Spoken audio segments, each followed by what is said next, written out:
Iran moving its assets near Russian bases to avoid Israeli strikes in Syria.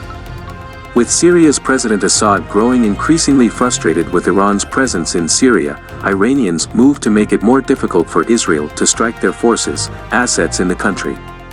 With airstrikes inside Syria now posing a greater challenge to Tehran's attempts to establish itself in the country than in the past, Iran has begun taking various steps to contend with Israeli activity, Israel Hayam reported.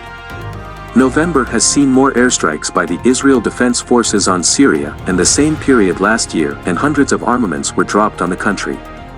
The Israeli activity is being carried out within the framework of the campaign between the wars, an ongoing Israeli military and intelligence effort to disrupt the force buildup of the Iranian Shiite axis throughout the Middle East. Throughout the years, Israel has consistently taken extra care to avoid harming Russian forces in Syria in years. A recent and unusual daytime attack on Syria was reported to have been conducted specifically in order to ensure that Russian forces in the area would not be harmed. On Monday evening, Syria claimed that the Israeli Air Force carried out an attack in the center of the country, in the city of Homs.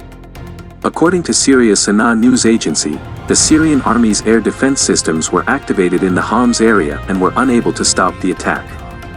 Syrian television, on the other hand, reported that the missiles fired at Homs were intercepted.